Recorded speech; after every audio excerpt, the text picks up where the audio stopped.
Hey,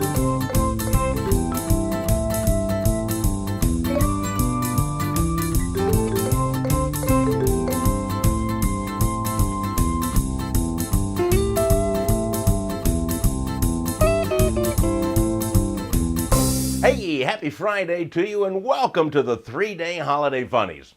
So are you ready for this big weekend? I mean, it's going to be a 3-day bash which will include parades, barbecues, and explosives.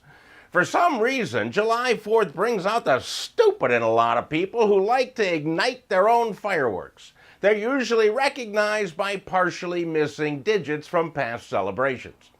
This July 4th, I'm going to be working on my campaign. I've been running for president, as you know, for several weeks now, and if a national poll were taken today, I would be nowhere on it.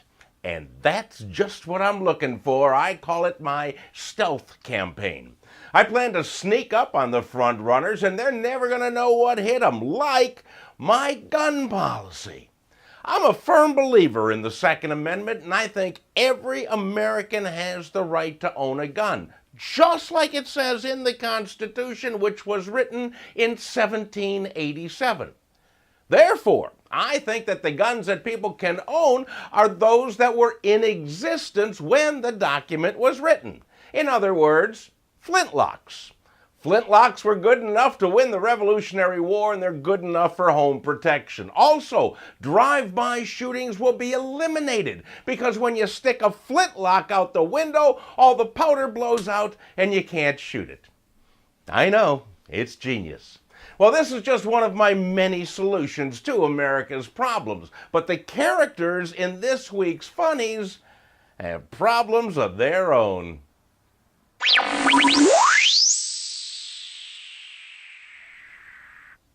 You know, with the passing of marriage equality, it was just a matter of time before some doofus loser tried to stretch the limits. And his name is Irvin of Los Angeles. He drove from LA to Las Vegas for his wedding. He was about to marry his cell phone. Irvin said that his phone is with him 24/7, 365, and it's the longest relationship he's ever had. So he wanted to marry his phone forever. Or at least until the newer phones come out, when no doubt he will get divorced and remarried. He wore a tuxedo to the wedding, went to the little Las Vegas chapel for the service. He put a ring around the phone, and after the service, the couple went on a brief honeymoon to the Apple Store. I wish them many happy little ringtones in their future.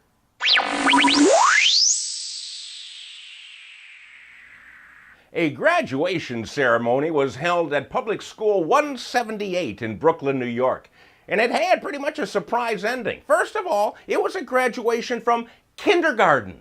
Kindergarten, that's right, the prelude to first grade featured 6-year-olds dressed up in caps and gowns receiving their diplomas. Diplomas for what?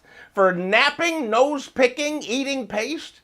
A lot of parents showed up to cheer on their tykes and snap pictures of them in the cap and gown. And this is when the trouble started, as parents pushed and shoved and even punched their way to the front in order to take pictures, thereby setting a sterling example for the graduates. I guess they were just excited that their child now received a higher degree of education than they ever did.